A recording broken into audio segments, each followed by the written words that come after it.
desain game online ini salah satunya itu sebenarnya mempelajari tentang human kita bilangnya human psychology. Jadi akhirnya membuat orang itu walaupun ada rentetan hal-hal negatif dan lainnya, dia menyadari tapi dia tetap termotivasi untuk melakukan itu. Yang kelihatan seolah-olah kita menang. Contohnya ini ya. Ini kan kelihatannya kita udah mau menang nih, udah mau nyaris ya, kan, mendekati. Nah, itu ternyata di otak itu memberikan efek yang serupa seolah-olah kita menang.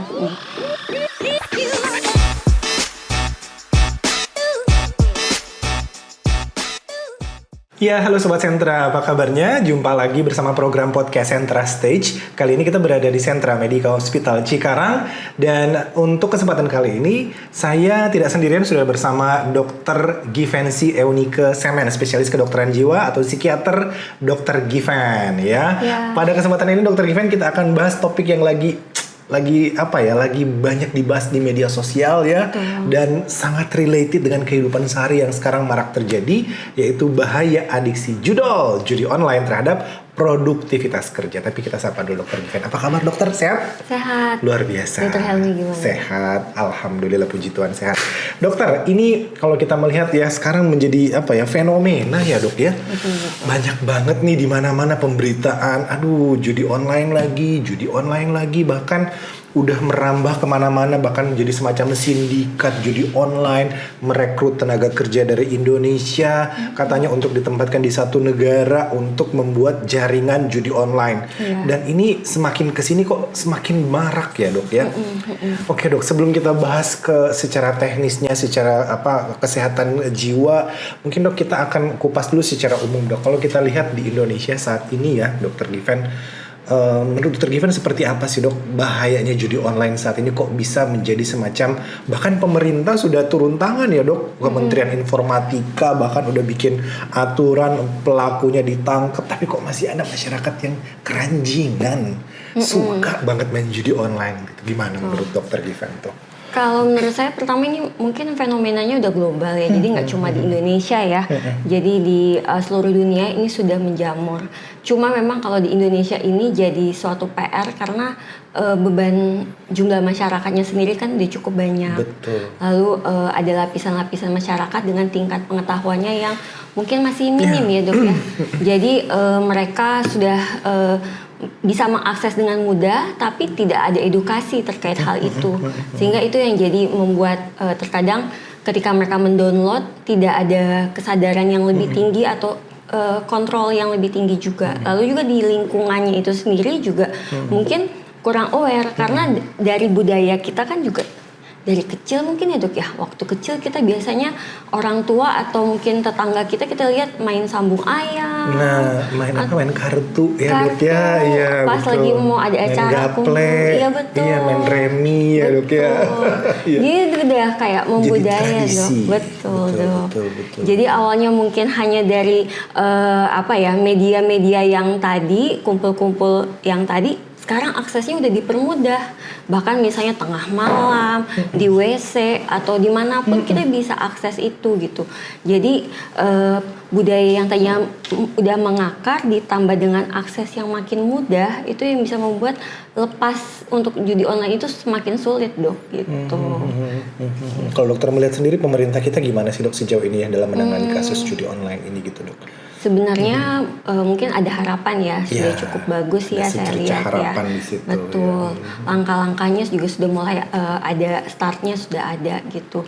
Tinggal nantinya ibaratnya harus nggak cuma 1-2 orang atau 1-2 instansi nih, harus berkesinambungan dari kesehatan gerak, dari perpajakan atau keuangan, aparat hukum, semuanya juga mesti bergerak bersama-sama. Jadi kalau kita kerjasama, saya sih cukup optimis ya bisa terkendali ke depannya.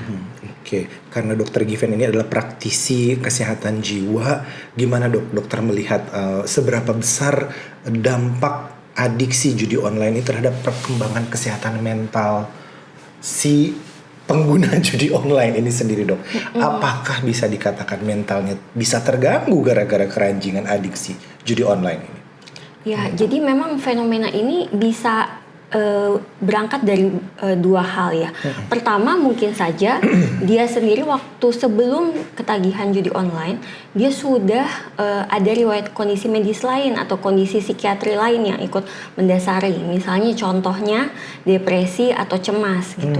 Jadi ketika dia lagi depresi, dia lagi kesepian, nggak punya teman, terus merasa kayak mungkin finansialnya terbatas, cemas, khawatir ke depannya saya bisa mendapatkan penghasilan cukup banyak atau tidak gitu. Apalagi kan kita lihat berita-berita terkait PPN naik atau misalnya biaya hidup lainnya naik. Betul, Tentunya kan dia berusaha mencari cara nih gimana supaya dia bisa memenuhi kebutuhan-kebutuhan itu.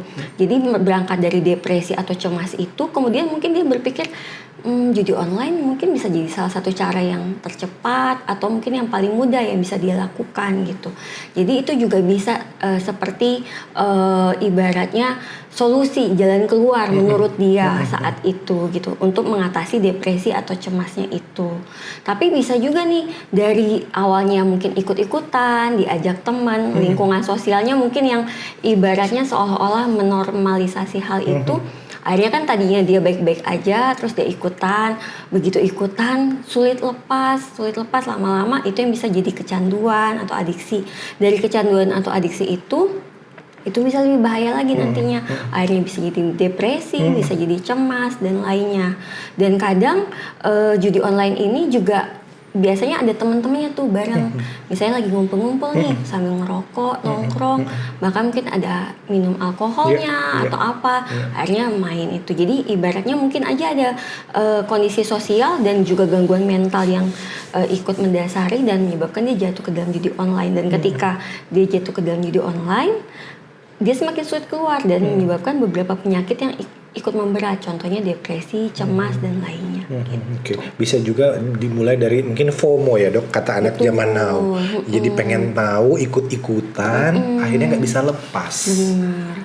Apalagi kalau misalnya kayak teman-temannya bilang, apa ya lu cupu gitu. Nggak gaul lu gitu ya. Nah iya, mendapat omongan seperti itu kan merasa tertantang kan gitu. Ada beberapa anak muda yang kayaknya gue harus ikut tren ini gitu. Oke, kalau gitu dok kita bahas satu persatu. Mulai daripada tanda-tanda adiksi itu seperti apa sih dok?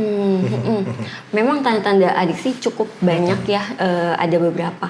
Tapi mungkin saya permudah dulu dengan 3 gejala atau tanda yang mungkin kita paling bisa identifikasi, kita kenali ke diri kita sendiri. Yang pertama itu ada craving yang kuat. Jadi craving itu kayak ibaratnya rasa ingin atau rasa kepengen yang sangat kuat. Jadi misalnya mau lagi belajar, lagi kerja, tiba-tiba kok kayak kepikiran, pengen banget nih gitu gue buka HP buat akses. Itu bisa terjadi. Atau di tengah-tengah kayak lagi ibadah, lagi kumpul sama keluarga, malah pengen keluar dari situ untuk membuka ponsel gitu untuk melihat judi online itu. Itu pertama. Lalu yang kedua, kendalinya kurang. Jadi udah keinginannya kuat, kendali untuk berhentinya kurang. Jadi tadinya dia tawar nih, 1 jam aja deh saya buka, mumpung lagi istirahat kerja misalnya, atau mumpung lagi libur gitu, 1 jam aja deh gitu, udah buka. Abis 1 jam kok tiba-tiba dia nyadar udah 3 jam dia lihat handphone, udah nggak mandi, nggak makan, bahkan mungkin yang tugasnya dia contohnya jemput anak atau harus misalnya ada pekerjaan yang harus dia lakukan, dia nggak sadar gitu, udah lupa jam gitu. Nah itu udah bahaya tuh karena kendalinya udah semakin kurang. Lalu yang ketiga yang juga sangat bahaya, udah tahu konsekuensinya negatif. Jadi kayak misalnya udah ngerasa uangnya udah banyak terkeruk, udah habis duitnya, tabungannya udah habis, udah pinjam sana sini mungkin, tapi kok masih mau gitu. Dia udah tahu konsekuensinya negatif, mungkin bahkan ada yang kayak ditegur atasan, udah dinilai pelajarannya jelek, tapi dia ngerasa lebih senang saya akses itu daripada saya belajar atau kerja gitu. Jadi 3 itu aja udah mulai kerasa atau dialami, kayaknya udah jadi tanda-tanda nih untuk mungkin perlu konsul atau dibawa ke psikiater. Jadi dari craving tadi ya dok di awalnya, craving, kendali susah ya. Lalu ada konsekuensi negatif, tapi tetap berusaha untuk dilakukan gitu. Ada dorongan untuk tetap mau melakukan itu walaupun udah banyak kerugiannya. Dan itu disadari pelakunya ya bahwa ini mengganggu, tapi tetap terus dilanjutkan begitu dok. Betul, disadari tapi Kalau di dalam istilah psikiatri ini namanya ada cognitive error, ada pola pikir yang mungkin cenderung keliru gitu. Dan sebenarnya desain game online ini salah satunya itu sebenarnya mempelajari tentang human psychology. Jadi akhirnya membuat orang itu walaupun ada rentetan hal-hal negatif dan lainnya, dia menyadari tapi dia tetap termotivasi untuk melakukan itu gitu. Mungkin saya kasih contoh ya, Dok ya. Silakan. Kayak gambar judi online aja. Ini saya ambil di Google ya. Gambarnya aja menarik ya, ada warna-warni. Bahkan kadang mungkin buat para pria ya, ada gambar kartunnya cewek-ceweknya berpakaian minim. Seksi gitu ya, Dok ya. Ada suara-suaranya yang mungkin menggelegar bunyi koin-koinnya kling-kling gitu. Itu kan seolah-olah kayak kita berasa dapat duit nih. Nah, iya. Musiknya, warnanya ini sebenarnya udah cukup dianalisis oleh mungkin tim-tim aplikasinya mereka, sehingga akhirnya kita mungkin yang pas malam hari lagi bengong, lagi kesepian, atau mungkin lagi bosen, capek, langsung kepikirannya buka aja nih, kayaknya menghibur. Awalnya cuma rasanya kok hiburan aja gitu. Terus kemudian dari aplikasi itu kan udah menarik mata, lalu sulit lepas. Dan ternyata ada juga nih penelitian lainnya. Kalau misalnya kita buka akses judi online, terus ada beberapa angka tuh yang kelihatan seolah-olah kita menang. Contohnya ini ya, ini kan kelihatannya kita udah mau menang nih, udah mau nyaris ya, kan? mendekati. Nah, itu ternyata di otak itu memberikan efek yang serupa seolah-olah kita menang nih. Jadi ada bagian-bagian otak yang teraktivasi, yaitu dopamin, neurotransmitter dopaminnya itu di frontal, prefrontal cortex, lalu ada di striatum, lalu ada juga di bagian limbiknya, itu ikut teraktivasi, sehingga akhirnya membuat sensasi kayak mau menang itu mirip seperti menang, Dok, gitu. Jadi kayak ngerasa, saya hampir menang gitu, padahal sebenarnya dia kalah di situ. Tapi karena pikiran sensasi otaknya itu hampir sama dengan menang, lihat Dok, di sini ya, ini menang dan di sini adalah hampir menang. Regio otak yang teraktivasi sama, jumlah kadar dopamin yang juga meningkat juga hampir sama, sehingga sensasi mau menang tapi kalah dan juga sensasi menang itu justru sama, dan itu yang mempengaruhi orang kayaknya makin sulit untuk lepas dari judul ya, Dok ya. Gitu.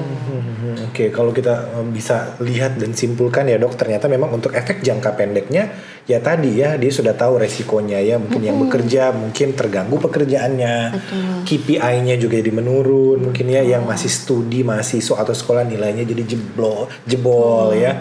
Nah, kalau untuk efek jangka panjangnya nih, Dok, kalau tidak ditangani dengan baik ya, Dok, apa nih, Dok, ancaman yang terjadi di masa depan? Betul. Ancamannya itu nggak cuma ke diri sendiri ya, Dok. Terutama kalau misalnya dia udah berkeluarga atau misalnya dia punya tuntutan pekerjaan atau akademik tertentu, tentu ancamannya jadi merembet kemana-mana. Paling simpel kalau misalnya dia sudah berkeluarga gitu, uang yang harusnya mungkin dia bisa utamakan untuk keperluan keluarga itu juga menjadi tersisihkan untuk hal seperti itu judulnya gitu. Akhirnya mungkin keluarganya juga ikut merasakan dampak negatifnya. Tapi kalau untuk ke dianya sendiri, pertama-tama mungkin salah satunya pikirannya jadi nggak tenang gitu. Ada beberapa yang melaporkan setelah misalnya dia nggak main game, aplikasinya tutup, dia lagi berusaha tutup mata mau coba tidur gitu. Terus tiba-tiba dia ngerasa kayak ada sensasi lampu-lampunya di matanya tuh nyala gitu, atau suara-suara koinnya itu nyala gitu. Jadi ngerasa kayak, duh, saya kangen nih gitu dengan suara-suara atau cahaya itu gitu. Akhirnya dia berusaha buka lagi. Dari situ dia sulit tidur. Akhirnya mungkin bangunnya terlambat, akhirnya mungkin nyampe di kantor atau sekolah jadi nggak fokus, mulai kayak ngantuk-ngantukan di sekolah atau di kantor. Mungkin untuk pekerjaan-pekerjaan yang butuh ketelitian tinggi ya, Dok ya, dampaknya jadi bahaya. Misalnya dia salah hitung angka, salah hitung dosis atau apa, tentunya kan jadinya mungkin membahayakan orang lain juga gitu.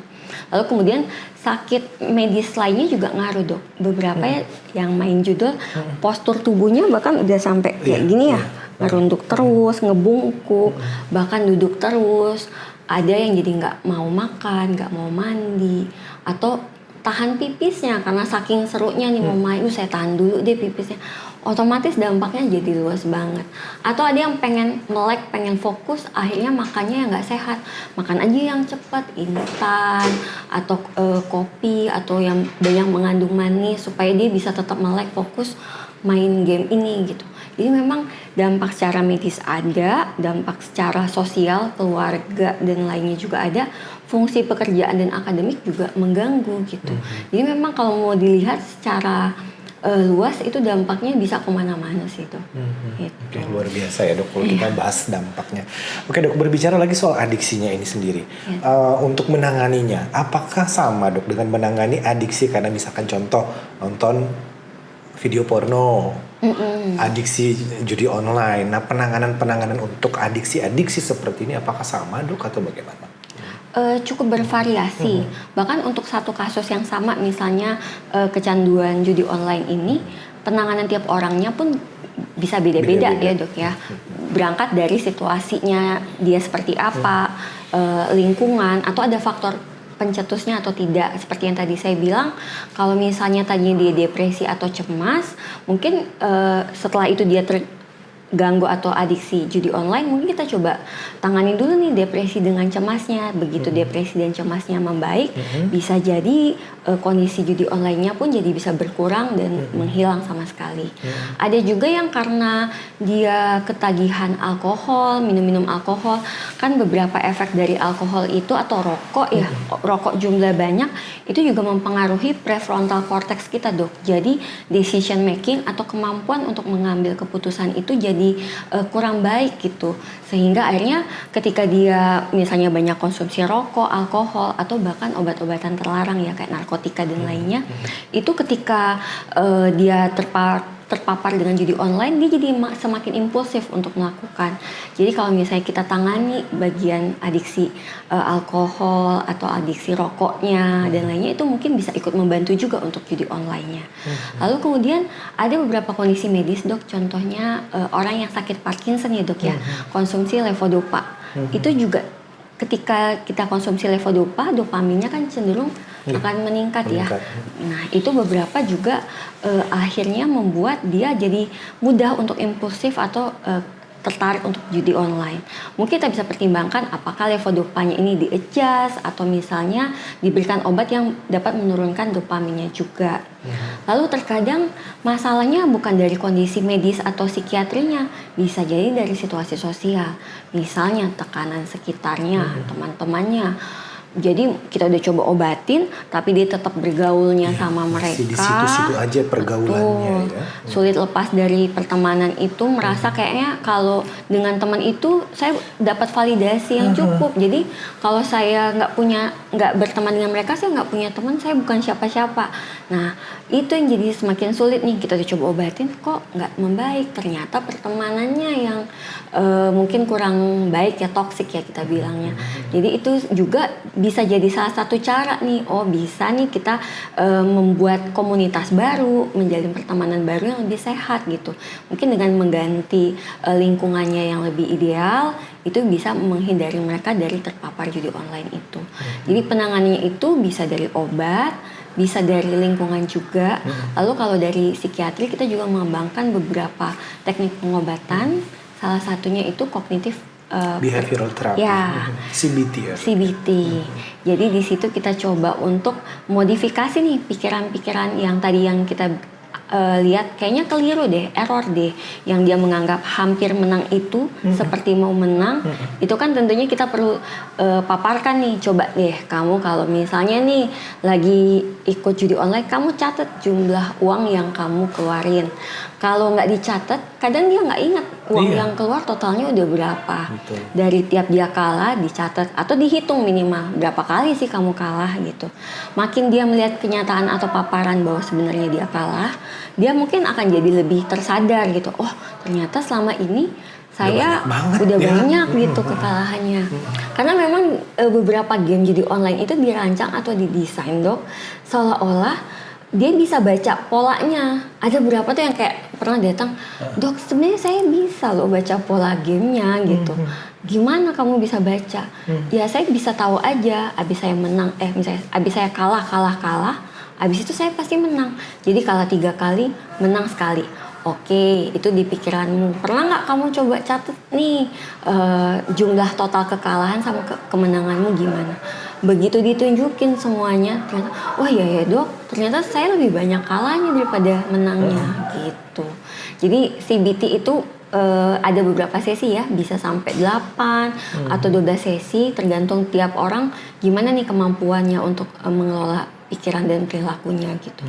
Tapi biasanya kalau cuma CBT doang itu agak butuh tantangan, butuh waktu lebih lama. Jadi dengan kombinasi itu, lalu kombinasi lingkungan dan juga kombinasi obat. Lingkungan pun kadang kita sarankan keluarga turun tangan. Jadi jangan cuma pasiennya yang berjuang, keluarganya, misalnya orang tua atau pasangan bisa juga ikut gitu. Misalnya kita sarankan ibu atau mbak istrinya, sebagai istrinya mungkin bisa nggak handphonenya itu nggak ada aplikasinya, jadi kita dihapuskan. Bahkan yang dihapus nggak cuma itu, tapi kayak alat pembayaran online, banking ya, betul. Karena kalau dulu kan mau isi saldo top up kan mungkin dulu harus ke minimarket, harus ke ATM. Nah kalau ini kan sekarang semua udah dipermudah ya semua aksesnya. Nah kalau yang awalnya dipermudah aksesnya itu membuat seseorang jadi lebih gampang untuk bermain game atau judi online ini, kita buat aksesnya jadi lebih sulit. Berarti kita uninstall semuanya dan aplikasinya. Mungkin kayak ATM-nya juga kita tahan dulu sementara. Kalau ditanya, Dok, tapi saya butuh beberapa untuk beli makan sama transportasi. Oke, untuk beli makan dan transportasi kita batasin. Berarti sehari kamu butuhnya berapa?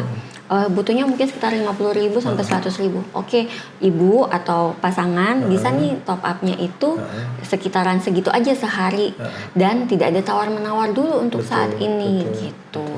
Bahkan kalau yang kasus yang paling parah ya Dok, udah nggak ada handphone dulu sementara. Memang semuanya manual dulu. Cash, bayar. Cash aja mau dulu. apa, naik kendaraan, bayar tunai, serba tunai. Tunai dulu sementara. Tunai dulu. Jadi kita menjauhkan dulu semua aksesnya supaya kita bilang positive reinforcement-nya yang memotivasi dia untuk membuka judi online itu makin sulit. Kita jauhkan dulu semuanya itu. Sehingga akhirnya dia mau walaupun ada craving, mau ada dorongan yang kuat, tapi kalau aksesnya nggak ada, tentunya makin susah dong untuk kita buka gitu aplikasinya seperti itu. Oke, ini menarik banget ya Dok. Oke, ini terakhir mungkin Dok. Di sekitar rumah sakit ini kan saya lihat Dok banyak industri, banyak perusahaan-perusahaan besar ya Dok. Yang karyawannya juga mungkin sangat banyak ya. Nah ini mungkin lebih kepada di perusahaan atau di kantor kan suka ada HR-nya, HRD-nya yang menangani permasalahan karyawan.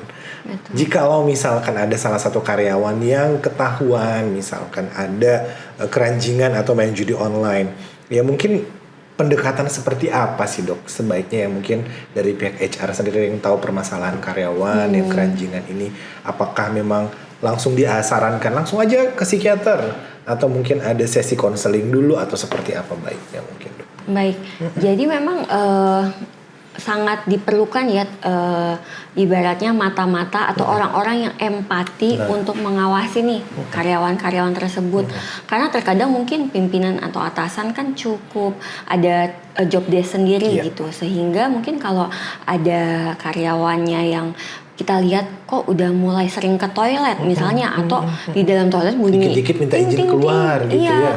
Izin ke toilet tapi kok bunyi HP di dalam toiletnya berisik kayak main gitu. Atau kita lihat kok kayaknya dia udah mulai sering pinjam teman gitu. Atau kita lihat kok dia ngecekin HP terus, udah nggak fokus nih sama kerjaannya. Mungkin coba kita tanyakan dulu gitu, kita ajak bicara.